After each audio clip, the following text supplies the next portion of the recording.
Halo semuanya, hari ini kita mau ngobrolin sesuatu yang mungkin sering banget jadi alasan buat kita kalau mau mulai sesuatu. Entah itu bikin bisnis kecil-kecilan, proyek seni, atau apapun lah.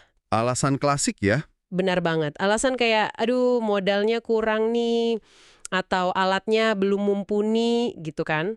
Kita sering banget ngerasa stuck di situ. Ya, dan ujung-ujungnya proyeknya nggak pernah jalan. Berhenti di wacana aja. Nah makanya sesi penelusuran mendalam kita hari ini tuh bakal sedikit menampar ya, tapi tentu saja dengan cara yang baik. Kita punya satu dokumen sumber yang bakal membongkar habis semua alasan tadi. Judulnya The Evolution of April Band, From DIY Roots to Global Streams. Dan yang bikin dokumen ini layak banget buat kita bedah sama-sama, bukan cuma karena ini cerita soal musik ya. Sama sekali bukan. Bukan cuma buat anak band ya berarti? Betul. Kalau kita baca polanya nih, ini tuh sebenarnya adalah sebuah masterclass tentang bootstrapping dalam bisnis. Ini tentang gimana sebuah entitas yang awalnya benar-benar punya nol modal bisa bertahan lebih dari 2 dekade. 20 tahun lebih loh itu. Iya, mereka selamat dari transisi industri yang paling brutal. Dari era kaset dan CD fisik sampai ke era algoritma TikTok dan Spotify hari ini. Jadi buat Anda yang lagi dengerin, kita bakal membedah anatomi dari kelincahan beradaptasi ini. Oke, kita mulai dari titik nolnya dulu ya. Kita mundur sebentar ke tahun 2004. Settingnya ini di Depok. Saat itu April Band lagi ngebangun momentum baru karena mereka baru aja dapat amunisi tambahan. Anggota baru ya? Iya bener, seorang drummer bernama Apoy yang baru merantau ke Depok. Sebelumnya band ini udah jalan dan punya mini album dengan formasi Bani di vokal, John di gitar, dan Gary di drum. Nah masuknya Apoy ini seolah jadi pemantik buat mereka. Jadi lebih solid gitu formasinya? Betul, mereka mulai rutin masuk studio buat latihan dan mulai berburu panggung. Salah satu panggung awal mereka itu di kampus Jayabaya, Jakarta Timur. Coba Anda bayangkan bawa alat dari Depok ke Jakarta Timur di tahun 2004. Itu lumayan menantang ya? Sangat menantang. Tapi, di era itu panggung kampus adalah urat nadinya ekosistem musik independen. Kalau kita bicara dalam konteks bisnis modern ya, panggung kampus itu ibarat ruang A/B testing tapi offline. A/B testing secara langsung di depan muka penonton gitu ya? Nya dikontrol sama label-label besar.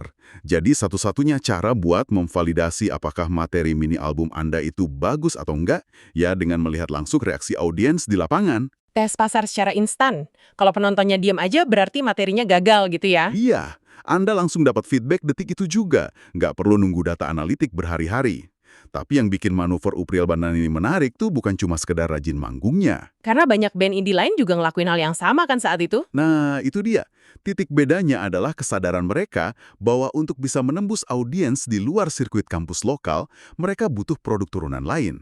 Mereka sadar butuh visual. Mereka butuh video klip. Betul. Nah ini bagian yang menurut saya mulai masuk ke ranah nekat.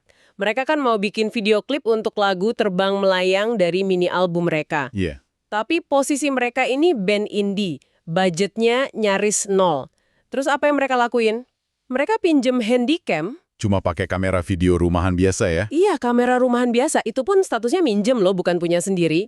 Pemilihan handycam pinjaman ini tuh sebenarnya adalah bentuk paling primitif dari konsep minimum viable product atau MVP. Konsep MVP gimana tuh maksudnya di konteks ini? Gini, di industri kreatif orang sering banget terjebak sama yang namanya perfeksionisme. Menunggu kamera profesional turun harga, menunggu dapat sponsor, nunggu lightingnya sempurna. April Band ini mematong semua alasan itu. Mereka sadar esensinya itu gambar yang bergerak dan ada musiknya. Bukan kualitas sinema yang masuk standar TV nasional ya? Tetap, mereka fokus ke fungsi dasarnya dulu. Eksekusi lebih penting daripada nunggu alat yang sempurna. Masuk akal sih, tapi ya masalah mereka ternyata nggak berhenti di kamera aja. Kalau bikin video klip, kan minimal wardrobe atau kostumnya harus dipikirin dong, biar kelihatan proper di kamera. Pasti, visual kan butuh identitas. Nah, si John, sang gitaris ini usul supaya mereka pakai kaos seragam khusus buat video klip itu. Idenya emang bagus, tapi balik lagi ke masalah klasik. Uangnya dari mana? Pesen kaos custom di vendor tahun segitu pasti mahal banget kalau cuma dikit. Bener banget, pesen kaos di vendor konveksi dalam jumlah sangat terbatas tuh jatuhnya pasti selangit per potongnya. Itu karena nggak ada economy of scale. Vendor mana mau repot-repot nyablon cuma buat 3 atau 4 potong kaos tanpa ngebebanin biaya produksi yang besar ke customernya. Ini jalan buntu yang sering banget bikin kreator menyerah. Dan cara mereka merespons jalan buntu ini yang bikin saya agak geleng-geleng kepala pas baca sumbernya. Bukannya batalin ide bikin kostum, Bani sang vokalis ini malah pergi ke Gramedia Depok. Dia cari buku ya? Iya, dia beli buku panduan tata cara sablon manual. Bayangin. Terus mereka rombak rumah kontrakan ayah Bani jadi base camp sekaligus bengkel sablon dadakan. Nah ini poin yang sangat krusial. Dalam teori bisnis, apa yang dilakuin Bani dan kawan-kawan ini disebut insourcing. Mengambil alih produksinya sendiri gitu. Betul, mereka menarik rantai pasok itu ke dalam internal mereka. Ketika modal finansial mereka nol, mereka menukarnya dengan modal waktu dan tenaga. Beli buku dan belajar dari nol. Iya, membeli buku dan belajar sablon itu bukan sekedar menghemat uang. Mereka sebenarnya sedang mengakuisisi skill baru yang ngasih mereka kendali penuh atas identitas visual band mereka. Tapi tunggu dulu. Belajar teori dari buku itu satu hal ya, tapi mengeksekusinya langsung, sablon manual itu kan rentan banget gagal. Apalagi buat pemula. Bener, mulai dari bikin afdruk di screen, nyampur catnya supaya pas, sampai proses gesutnya pakai rakel. Bukankah ada resiko kaos polos yang udah mereka beli pakai uang pas-pasan itu malah rusak dan akhirnya bikin rugi 2 kali lipat? Tentu resikonya besar. Tapi itu adalah resiko terukur yang berani mereka ambil. Kalau kita lihat mentalitasnya, mereka nggak melihat kaos yang rusak itu sebagai kerugian finansial yang sia-sia. Terus melihatnya sebagai apa? Sebagai biaya pendidikan. Mereka berinvestasi pada proses trial and error. Dan kelak, kita bakal lihat gimana investasi pada skill sablon amatir ini justru jadi penyelamat finansial utama mereka. Iya, kita bakal sampai ke sana nanti. Tapi saya mau bahas proses syuting videonya dulu nih, karena ini nggak kalah gilanya menurut saya. Ada kendala apa lagi emangnya? Waktu syuting yang udah mereka jadwalkan itu ternyata jatuh di bulan puasa Ramadan. Di sisi lain, handycam yang mereka pakai itu kan barang pinjaman. Ada tenggat waktu kapan barang itu harus dikembalikan. Wah, berarti mereka nggak bisa seenaknya geser jadwal dong. Nggak bisa. Hasilnya mereka nekat tetap syuting sambil puasa. Dan ini bukan syuting di dalam studio ber-AC ya. Mereka harus gotong instrumen berat, drum set, ampli, gitar, bass. Semuanya diangkut ke sebuah lapangan luas di kawasan RRI Cimanggis, Depok. Syuting outdoor bawa alat lengkap. Iya. Coba Anda bayangin menahan haus di bawah terik matahari sambil ngangkut drum ke tengah lapangan cuma demi bikin video klip pakai handicap minjem. Secara operasional itu mimpi buruk banget. Tapi kalau dipikir-pikir ya, tenggat waktu peminjaman handycam itulah yang justru jadi katalisator utamanya. Maksudnya, keterbatasan waktu malah ngebantu mereka. Persis, keterbatasan waktu yang sangat kaku seringkali memaksa kita buat mengesampingkan rasa nyaman. Kalau kamera itu milik mereka sendiri, probabilitas mereka buat nunda syuting sampai sehabis lebaran itu pasti sangat tinggi. Bener juga. Nanti aja lah habis lebaran lebih santai gitu ya mikirnya. Iya, dan kalau ditunda, momentum kreatifnya bisa aja hilang. Constraint eksternal kayak tenggat waktu peminjaman ini justru mengunci mereka dalam mode eksekusi. Mau nggak mau harus jalan sekarang. Nggak ada alasan buat mundur ya. Oke, akhirnya video klip itu selesai. Kostum kaos yang mereka sablon sendiri juga terpakai di video itu. Desainnya waktu itu cukup simpel sebenarnya, cuma logo ad dengan tulisan April. Ad April gitu ya bacanya? Iya, desainnya sederhana. Nah, disinilah cerita ini ngalamin plot twist yang luar biasa menurut saya. Kaos yang niat awalnya murni cuma buat properti syuting itu, tiba-tiba menarik perhatian orang. Mulai ada demand ya? Betul. Teman-teman mereka, tongkrongan mereka pada nanya, wah kaosnya keren nih, beli di mana? Dan karena mereka udah pegang sarana produksinya sendiri, yaitu alat sablon di basecamp mereka bisa langsung merespons permintaan pasar itu detik itu juga. Tepat banget. Mereka nggak perlu nunggu vendor. Mereka langsung produksi lebih banyak dan akhirnya berhasil menjual ratusan potong kaos itu.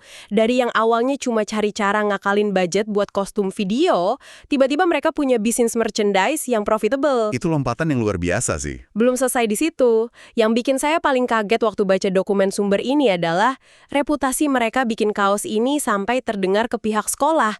Upril Ban malah berhasil menang tender pengadaan ratusan kaos perpisahan untuk SMP Negeri 3 Depok. Wah, dari band indie jadi ngerjain tender konveksi seragam SMP ya? Iya. Gimana ceritanya sebuah entitas seni tiba-tiba bertransformasi jadi vendor B2B atau business to business kayak gini? Ini kan loncatannya jauh banget. Dalam dunia startup, ini adalah contoh yang sangat sempurna dari sebuah pivot. Anda mulai dengan niat bikin produk A buat kebutuhan sendiri, Tapi ternyata pasar luar lebih butuh produk B.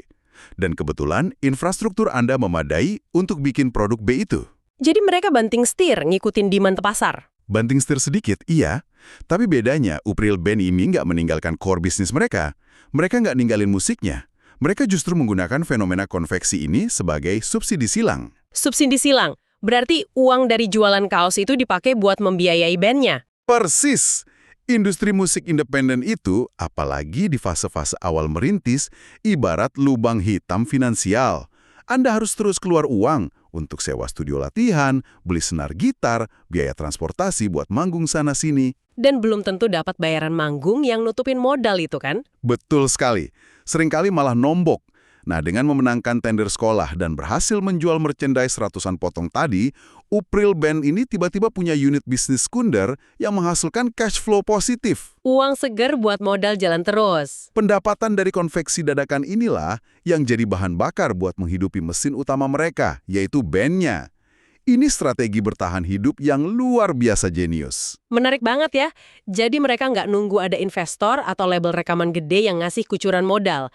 Mereka nyiptain label mereka sendiri lewat bisnis kaos ini. Mereka memodali diri mereka sendiri dari nol. Dan yang bikin salut, uang hasil jualan ratusan merch serta tender SMP Negeri 3 Depok itu nggak mereka pakai buat foya-foya atau sekedar konsumtif. Mereka puter lagi uangnya ke dalam ekosistem band. Perlahan-lahan uang itu dikumpulin dan dipakai buat ngebangun studio musik mereka sendiri. Punya studio fisik sendiri ya? Iya, mereka kasih nama Marka Studio. Ini tuh pencapaian struktural yang masif banget buat sebuah band indie. Punya studio rekaman sendiri itu adalah bentuk tertinggi dari integrasi vertikal bagi seorang musisi. Tunggu, integrasi vertikal. Coba tolong diperjelas sedikit konsepnya buat pendengar kita. Oke, bayangkan sebuah pabrik roti. Kalau pabrik roti itu mutusin buat beli ladang gandumnya sendiri, supaya mereka nggak perlu lagi beli tepung dari pihak luar, nah itu yang namanya integrasi vertikal. Menguasai rantai pasok dari hulu. Oh, jadi memotong perantara ya? Betul. Dalam kasus April Band ini, biaya rutin paling besar dari seorang musisi adalah sewa studio rekaman, yang biasanya dihitung per jam. Ketika mereka berhasil ngebangun markas studio, mereka pada dasarnya memotong biaya overhead itu sampai nyaris nol. Mereka ngebeli ladang gandumnya. Tepat, mereka jadi punya kendali penuh atas sarana produksinya. Saya paham sekarang. Jadi karena argonya nggak jalan terus-terusan kayak kalau kita nyewa studio orang lain, mereka bisa berkreasi sebebas mungkin tanpa dikejar waktu. Ruang kreatif tanpa tekanan argo per jam itu kemewahan yang luar biasa buat seniman. Anda mau ngulang take vokal 100 kali pun nggak masalah. Dan yang paling penting, di markas studio inilah, mereka akhirnya bisa menelurkan karya ambisius mereka. Album CD penuh ya? Iya. Sebuah full album bertajuk Evolution yang isinya sampai 14 lagu. 14 lagu buat band independen yang jalan tanpa dukungan major label sama sekali, memproduksi dan merekam 14 lagu secara mandiri itu komitmen waktu dan energi yang gila banget sih. Dan judul albumnya Evolution itu rasanya sangat pas ya buat menggambarkan perjalanan mereka. Sangat pas. Dari yang awalnya minjem handycam dan belajar nyablon di rumah kontrakan, berevolusi jadi pemilik studio yang memproduksi album penuhnya sendiri. Dan kalau kita lihat catatannya nih, markas studio ini dikabarkan masih beroperasi sampai hari ini. Wah, itu luar biasa. Itu adalah bukti nyata kalau model bisnis yang dibangun dari bawah, dari bootstrapping murni tanpa jalan pintas, cenderung punya fondasi yang jauh lebih kokoh. Karena mereka melewatin semua proses susahnya ya. Betul. Mereka nggak bergantung sama utang bank atau kucuran dana investor yang bisa ditarik kapan aja. Markas Studio bisa bertahan selama itu karena ia lahir dari kebutuhan yang organik dan keringat mereka sendiri. Nah sekarang mari kita tarik garis waktunya ke masa kini. Ini kan udah lebih dari 20 tahun sejak era 2004 itu. Dunia udah berubah drastis. Banget. Tapi nyatanya evolusi mereka nggak berhenti cuma di produksi CD fisik aja. Video klip terbang melayang yang dibikin pakai handycam sambil nahan lapar puasa itu sekarang diarsipkan dengan sangat rapi di kanal YouTube mereka. Ini nyambung ke poin tentang kelincahan beradaptasi yang kita singgung di awal tadi. Banyak band keren dari era awal 2000-an yang akhirnya berguguran. Bukan karena musik mereka jelek, tapi karena mereka menolak beradaptasi dengan medium baru. Terjebak dalam romantisme rilisan fisik. Tepat. Mereka ngerasa kalau nggak rilis kaset atau CD berarti kurang afdol. Padahal audiensnya udah pindah ke tempat lain. Betul. Kalau kita lihat audiens zaman sekarang, siapa sih yang masih muter CD buat dengerin musik sehari-hari? Semuanya udah di handphone. Dan Upriel Band ini sadar betul akan hal itu. Mereka ngikutin kemana audiensnya pergi. Iya, karya-karya mereka, mulai dari katalog lagu lama sampai proyek-proyek terbaru, sekarang udah didistribusikan secara global. Anda bisa buka official website mereka di aprilband.com. Udah punya platform sendiri juga ya? Betul, dan musik mereka mengudara di Spotify, Apple Music, bahkan mereka juga merambah promosi ke TikTok. Bayangin, dari sebuah lapangan RRI Cimanggis di Depok, karya mereka sekarang bisa nyangkut di algoritma smartphone pendengar di negara manapun. Tapi harus diingat ya, perpindahan dari sekedar mendistribusikan kaos dan CD secara lokal di Depok ke mengelola profil Spotify dan TikTok itu membutuhkan set skill yang sepenuhnya berbeda loh. Oh ya, dari segi apa tuh bedanya? Bukannya kalau sekarang kita tinggal bikin akun, terus upload aja audionya? Secara teknis mengunggah filenya memang mudah. Siapapun bisa ngelakuin itu. Tapi memahami gimana algoritma kurasi platform itu bekerja, gimana berinteraksi dengan audiens digital, dan gimana mempertahankan identitas indie di tengah platform raksasa dunia, itu adalah permainan yang sama sekali berbeda. Perlu strategi khusus ya berarti? Sangat perlu. Namun karena dari awal di tahun 2004 mereka udah terbiasa buat ngebongkar sesuatu dan belajar sendiri. Ingatkan sama buku panduan sablon dari Gramedia itu? Oh iya bener, otodidak. Iya. Mereka jadi nggak gagap pas harus berhadapan sama teknologi baru. Mentalitas pelajari dan eksekusi itu udah mendarah daging di dalam DNA band mereka. Jadi skill utama mereka itu sebenarnya bukan cuma jago nyablon atau jago main musiknya aja, Bukan. tapi skill untuk belajar hal baru dengan cepat dan adaptif. Sangat tepat. Itu adalah kunci utama dari longevity atau umur panjang karir mereka. Kemampuan mereka mentransisikan karya yang lahir di era analog menjadi portofolio digital yang solid, memastikan relevansi mereka nggak habis dimakan zaman. Ini sebuah perjalanan yang luar biasa padat ya kalau kita renungkan. Dari awal cerita tadi, kita disuguhin sama rentetan pemecahan masalah kreatif. Nggak punya uang buat sewa profesional bikin video, mereka pinjem handycam. Solusi insan? Nggak punya uang buat beli kostum seragam. Mereka pergi beli buku, terus belajar sablon sendiri. Kaosnya ternyata laku keras, jadikan itu lahan bisnis sekunder buat modal bikin studio. Pivot yang sangat cerdas. Udah punya studio sendiri, rekam 14 lagu sekaligus. Zaman berubah dari fisik ke digital. Bawa semua katalog karya itu ke Spotify, YouTube, TikTok. Rasanya tuh kayak nggak ada satupun hambatan yang nggak bisa mereka akali gitu loh. Dan bagi Anda yang sedang mendengarkan ini, kami ingin Anda melakukan sedikit refleksi diri, apapun konteks keseharian Anda saat ini. Entah itu di kerjaan atau bisnis ya. Iya, mungkin Anda sedang merintis usaha yang kerasa jalan di tempat, atau lagi ngerjain proyek kreatif yang terganjal masalah dana, atau bahkan menghadapi masalah operasional yang rumit di tempat kerja. Coba tanyakan secara jujur pada diri Anda sendiri. Apa sih bentuk handycam pinjaman yang sebenarnya bisa Anda manfaatkan hari ini, tapi selama ini Anda abaikan cuma karena gengsi atau nunggu yang sempurna? Pertanyaan yang bagus banget. Dan apa wujud buku tata cara sablon di hidup Anda saat ini? Sesuatu yang sebenarnya bisa Anda pelajari akhir pekan ini secara gratis dari YouTube atau artikel yang potensinya bisa memecahkan kebuntuan proyek Anda. Tapi malah Anda tunda-tunda karena ngerasa, aduh, ini bukan bidang saya nih. Cerita Upriel Band ini membuktikan kalau ketidaktahuan itu bukan batas akhir. Melainkan titik awal untuk belajar ya. Tepat. Seringkali apa yang kita anggap sebagai kekurangan resource atau kekurangan modal sebenarnya hanyalah kekurangan imajinasi dan kemauan untuk sedikit repot di awal. Saya setuju banget. Repot di awal tapi kita yang pegang kendalinya secara penuh di akhir. Oke, sebelum kita benar-benar menutup sesi penelusuran mendalam hari ini, kami ingin meninggalkan Anda dengan satu pemikiran penutup yang lumayan provokatif. Sesuatu yang bisa Anda obrolkan dengan teman atau sekedar Anda renungkan sendiri nanti pas lagi santai. Ya, mari kita lihat paradoks dari kemajuan teknologi. Di masa lalu, Upriel Band menjadi sangat kreatif, tangguh, dan mampu membangun fondasi bisnis konveksi hingga studio rekaman karena mereka ditekan oleh keterbatasan. Mereka nggak punya uang dan teknologinya terbatas. Mereka dipaksa keadaan untuk memutar otak. Betul. Mereka dipaksa menjadi problem solver yang radikal. Nah, hari ini kita hidup di era di mana semuanya serba instan dan mudah. Anda bisa bikin komposisi lagu pakai AI dalam hitungan menit. bikin desain logo gratis di internet, dan mendistribusikannya secara global cukup dengan satu klik. Semuanya ada di ujung jari kita. Pertanyaannya adalah, mungkinkah kemudahan akses tanpa batas yang kita miliki saat ini justru berpotensi menumpulkan insting bertahan hidup kita? Apakah tidak adanya hambatan fisik yang berarti justru membuat kreator modern lebih cepat menyerah ketika menghadapi sedikit saja kesulitan atau penolakan? Oh, itu pertanyaan penutup yang bahaya dan dalam banget sih. Apakah kemudahan justru merampas kesempatan kita untuk menemukan sisi kejeniusan kita sendiri saat kepepet? Layak banget buat dipikirkan lebih jauh. Baik, rasanya ini adalah titik perhentian yang paling pas untuk obrolan kita kali ini. Terima kasih banyak untuk Anda yang sudah meluangkan waktu menyimak dan berpikir bersama kami di sesi penelusuran mendalam hari ini. Teruslah eksplorasi ide Anda, jangan pernah takut buat sedikit repot, dan sampai jumpa di penelusuran berikutnya.